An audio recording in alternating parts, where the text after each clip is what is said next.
ओम शांति। 9 दिसंबर 2020। बाबा के महावाक्य। मीठे बच्चे, जो संकल्प ईश्वरीय सेवा अर्थ चलता है उसे शुद्ध संकल्प व निरसंकल्प ही कहेंगे, व्यर्थ नहीं। प्रश्न: विकर्मों से बचने के लिए कौन सी फर्ज अदाई पालन करते भी अनासक्त रहो? उत्तर: मित्र संबंधियों की सर्विस भले करो, लेकिन अलौकिक ईश्वरीय दृष्टि रख करके करो। उनमें मोह की रग नहीं जानी चाहिए। अगर किसी विकारी संबंध से संकल्प भी चलता है तो वह विकर्म बन जाता है। इसीलिए अनासक्त होकर फर्ज अदाई पालन करो। जितना हो सके देही अभिमानी रहने का पुरुषार्थ करो। ओम शांति। आज तुम बच्चों को संकल्प, विकल्प, निरसंकल्प अथवा कर्म, अकर्म और विकर्म पर समझाया जाता है। जब तक तुम यहाँ हो तब तक तुम्हारे संकल्प जरूर चलेंगे। संकल्प धारण किए बिना कोई मनुष्य एक क्षण भी रह नहीं सकता है। अब यह संकल्प यहाँ भी चलेंगे, सतयुग में भी चलेंगे और अज्ञान काल में भी चलते हैं, परंतु ज्ञान में आने से संकल्प नहीं, क्योंकि तुम परमात्मा की सेवा अर्थ निमित्त बने हो। तो जो यज्ञ अर्थ संकल्प चलता वह संकल्प नहीं, वह निरसंकल्प ही है। बाकी जो फालतू संकल्प चलते हैं अर्थात कलयुगी संसार और कलयुगी मित्र संबंधियों के प्रति चलते हैं, वह विकल्प कहे जाते हैं, जिससे ही विकर्म बनते हैं और विकर्मों से दुख प्राप्त होता है। बाकी जो यज्ञ प्रति अथवा ईश्वरीय सेवा प्रति संकल्प चलता है वह गोया निरसंकल्प हो गया। शुद्ध संकल्प सर्विस प्रति भले चले। देखो, बाबा यहाँ बैठा है, तुम बच्चों को संभालने अर्थ, उसकी सर्विस करने अर्थ माँ बाप का संकल्प जरूर चलता है, परंतु यह संकल्प नहीं, इससे विकर्म नहीं बनता है। परंतु यदि किसी का विकारी संबंध प्रति संकल्प चलता है तो उनका विकर्म अवश्य ही बनता है। बाबा तुम बच्चों को कहते हैं कि मित्र संबंधियों की सर्विस भले करो, परंतु अलौकिक ईश्वरीय दृष्टि से। वह मोह की रग नहीं आनी चाहिए। अनासक्त होकर अपनी फर्ज अदाई पालन करनी चाहिए, परंतु जो कोई यहाँ होते हुए कर्म संबंध में होते हुए उनको नहीं काट सकते तो भी उनको परमात्मा को नहीं छोड़ना चाहिए। हाथ पकड़ा होगा तो कुछ न कुछ पद प्राप्त कर लेंगे। अब यह तो हरेक अपने को जानते हैं कि मेरे में कौन सा विकार है। अगर किसी में एक भी विकार है तो वह देह अभिमानी जरूर ठहरा। जिसमें विकार नहीं वह ठहरा देही अभिमानी। किसी में कोई भी विकार है तो वो सजाएं जरूर खाएंगे, और विकारों से रहित हैं वे सजाओं से मुक्त हो जाएंगे। जैसे देखो कोई कोई बच्चे हैं जिनमें ना काम है, न क्रोध है, न लोभ है, न मोह है। वो सर्विस बहुत अच्छी कर सकते हैं। अब उन्हों की बहुत ज्ञान विज्ञानमय अवस्था है। वह तो तुम सब भी वोट देंगे। अब यह तो जैसे मैं जानता हूँ वैसे तुम बच्चे भी जानते हो। अच्छे को सब अच्छा कहेंगे, जिसमें कुछ खामी होगी उनको सभी वही वोट देंगे। अब यह निश्चय करना, जिनमें कोई विकार है वो सर्विस नहीं कर सकते। जो विकार प्रूफ हैं वो सर्विस कर औरों को आप समान बना सकेंगे। इसीलिए विकारों पर पूर्ण जीत चाहिए, विकल्प पर पूर्ण जीत चाहिए।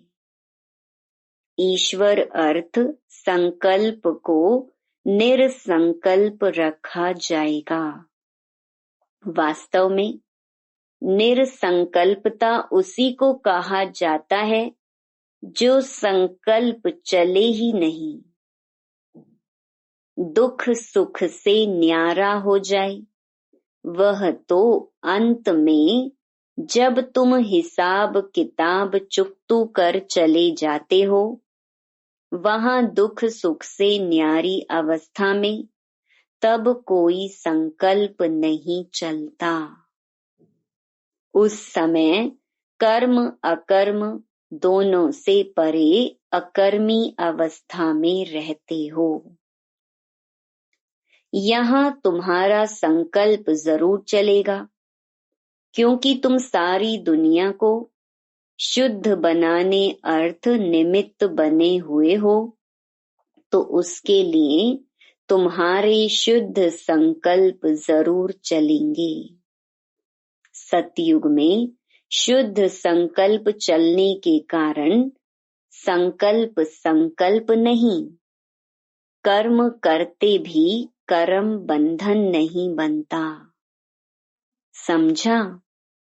अब कर्म अकर्म और विकर्म की गति तो परमात्मा ही समझा सकता है। वही विकर्मों से छुड़ाने वाला है, जो इस संगम पर तुमको पढ़ा रहे हैं।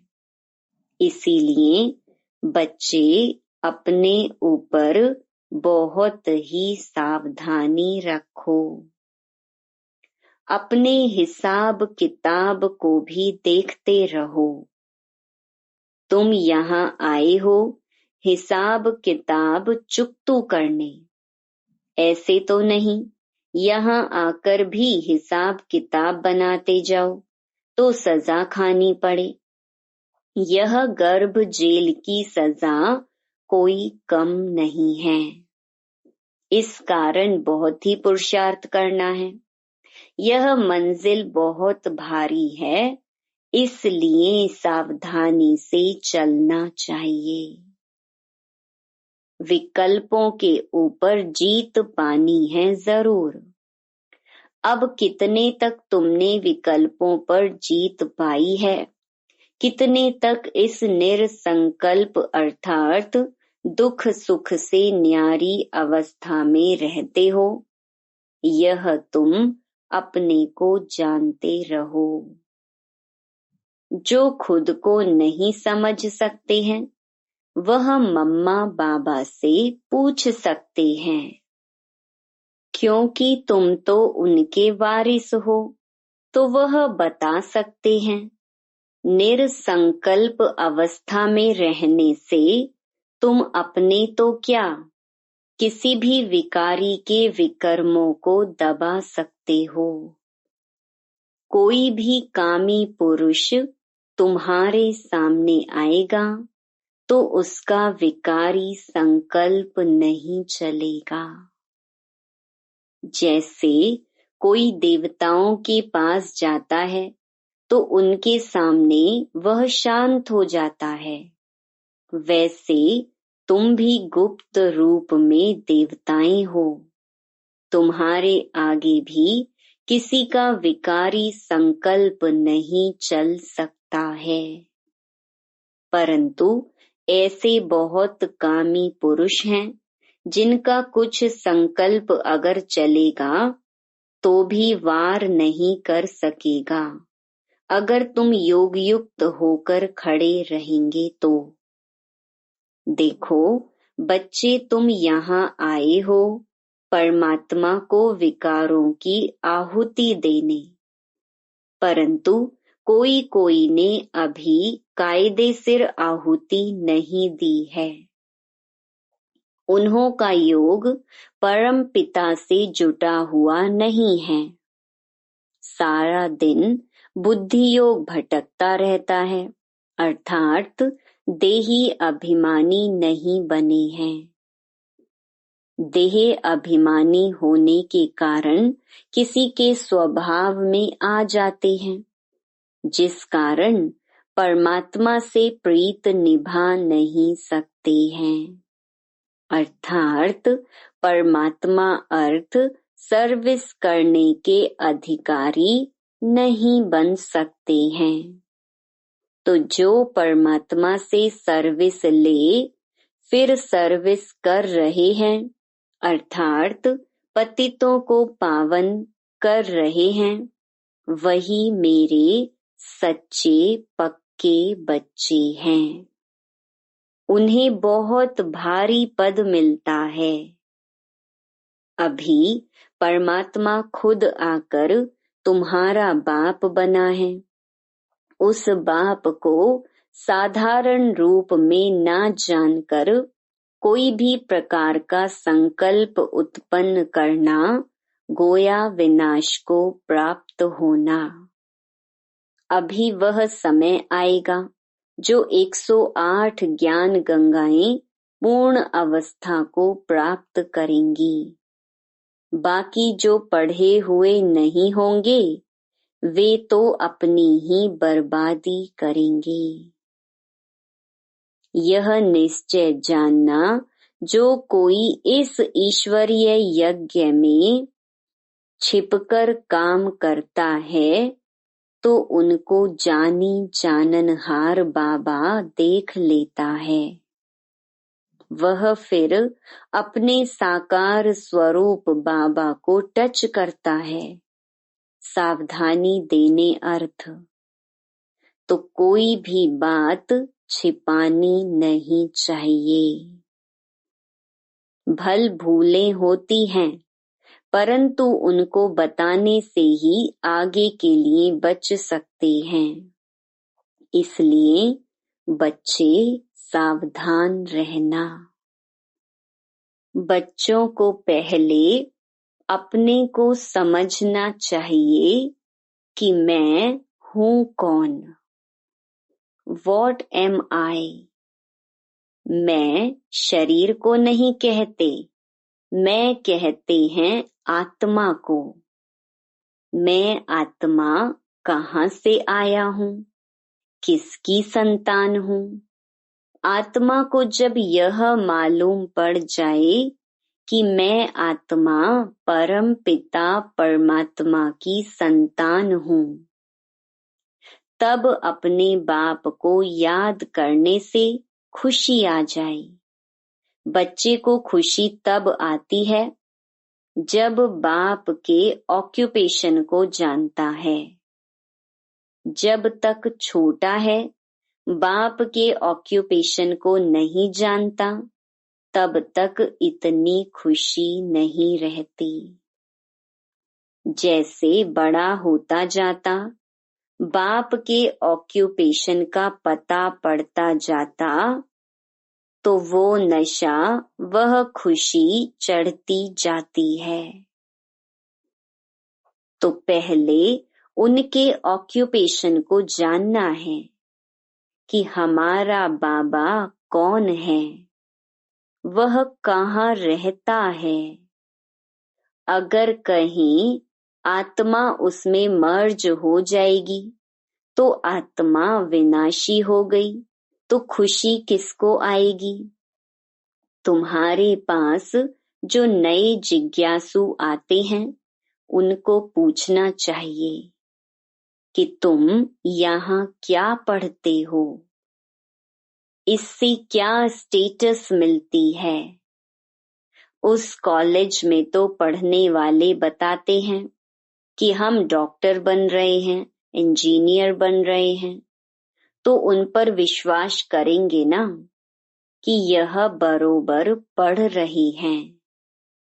यहाँ भी स्टूडेंट्स बताते हैं कि यह है दुख की दुनिया, जिसको नर्क, हेल अथवा डेविल वर्ल्ड कहते हैं।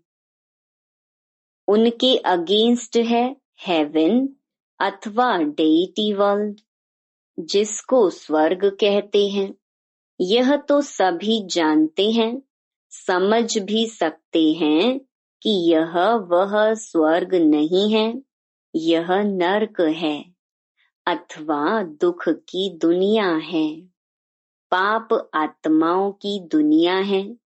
तब तो उसको पुकारते हैं कि हमको पुण्य की दुनिया में ले चलो। तो यह बच्चे जो पढ़ रहे हैं, वह जानते हैं कि हमको बाबा उस पुण्य की दुनिया में ले चल रहे हैं। तो जो नए स्टूडेंट आते हैं, उनको बच्चों से पूछना चाहिए, बच्चों से पढ़ना चाहिए।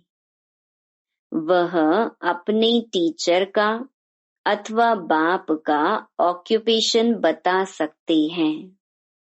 बाप थोड़े ही अपनी सराहना खुद बैठ करेंगे। टीचर अपनी महिमा खुद सुनाएगा क्या? वह तो स्टूडेंट सुनाएंगे कि यह ऐसा टीचर है, तब कहते हैं स्टूडेंट्स शोज मास्टर।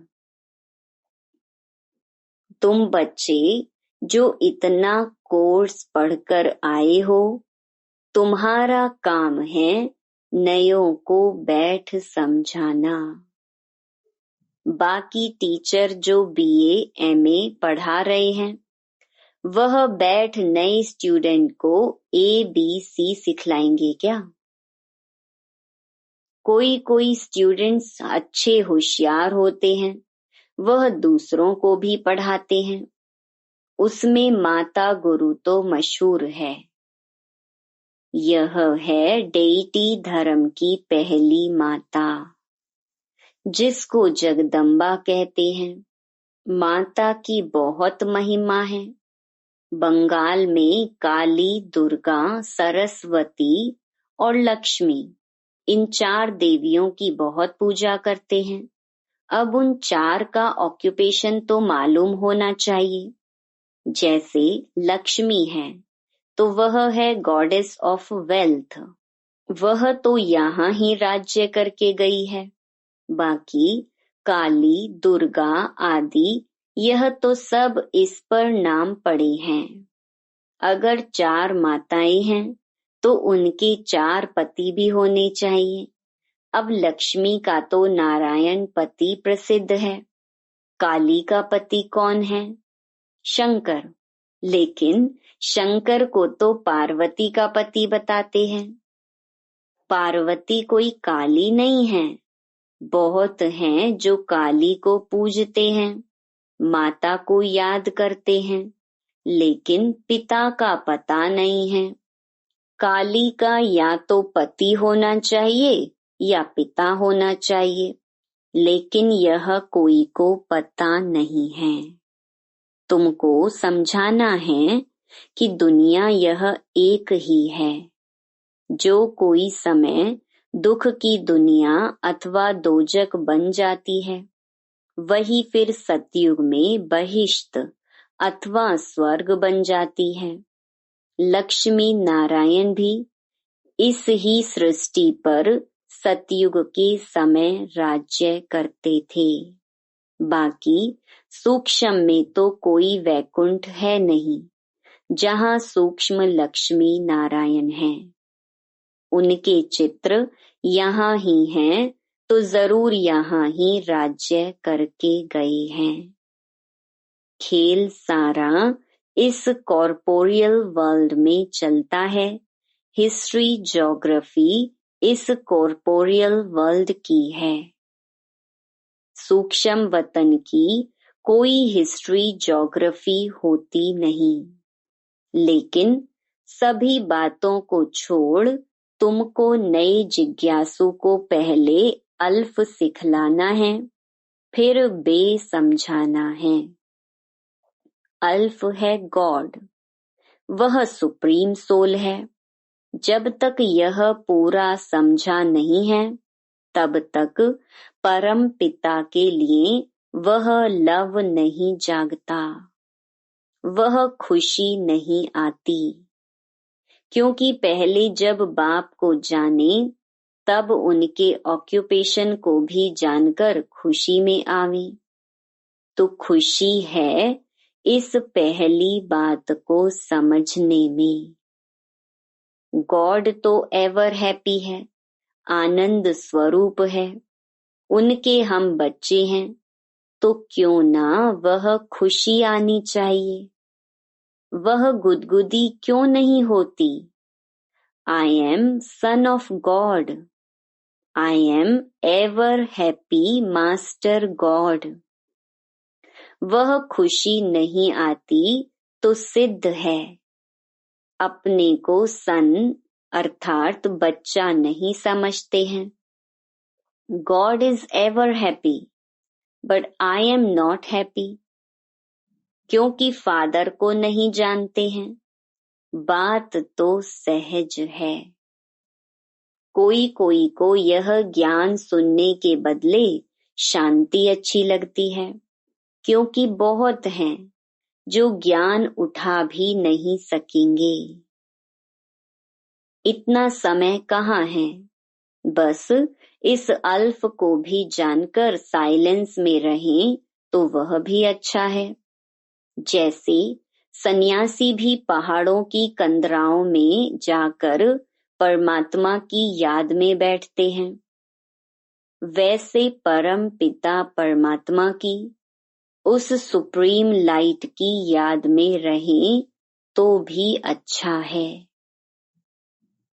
उसकी याद से सन्यासी भी निर्विकारी बन सकते हैं, परंतु घर बैठे तो याद नहीं कर सकते। वहां तो बाल बच्चों में मोह जाता रहेगा। इसलिए तो सन्यास करते हैं। होली बन जाते तो उसमें सुख तो है ना। सन्यासी सबसे अच्छे हैं। आदि देव भी सन्यासी बना है ना। यह सामने उनका आदि देव का मंदिर खड़ा है, जहां तपस्या कर रहे हैं। गीता में भी कहते हैं, देह के सभी धर्मों का सन्यास करो।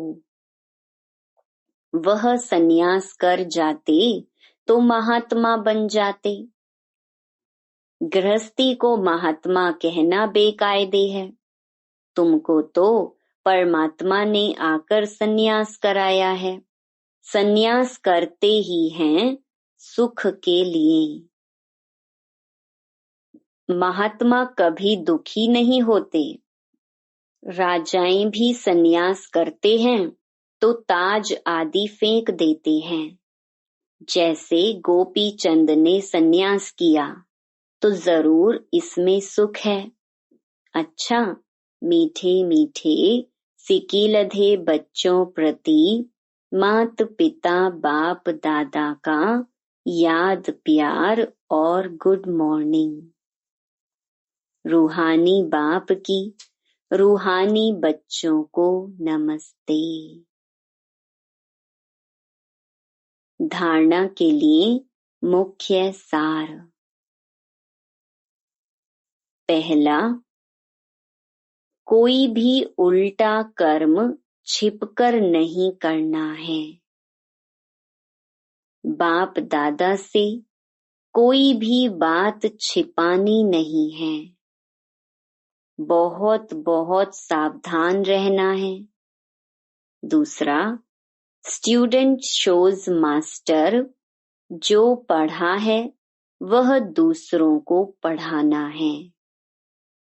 एवर हैप्पी गॉड के बच्चे हैं, इस स्मृति से अपार खुशी में रहना है। वरदान, हर आत्मा को ऊंच उठाने की भावना से रिगार्ड देने वाले शुभ चिंतक भव। हर आत्मा के प्रति श्रेष्ठ भावना अर्थात ऊंच उठाने की व आगे बढ़ाने की भावना रखना अर्थात शुभ चिंतक बनना।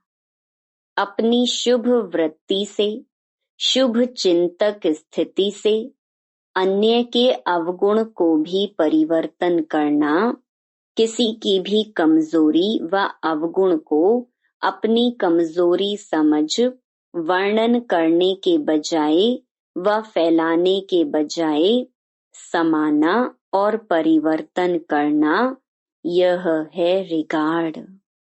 बड़ी बात को छोटा बनाना, दिल शिकस्त को शक्तिवान बनाना, उनके संग के रंग में नहीं आना, सदा उन्हें भी उमंग उत्साह में लाना, यह है रिगार्ड। ऐसे रिगार्ड देने वाले ही शुभ चिंतक हैं। स्लोगन, त्याग का भाग्य समाप्त करने वाला पुराना स्वभाव संस्कार है, इसलिए इसका भी त्याग करो। Om Shanti. To watch Peace of Mind channel videos on YouTube, subscribe us on youtube.com/tvpeaceofmind. Just a click for a peaceful life.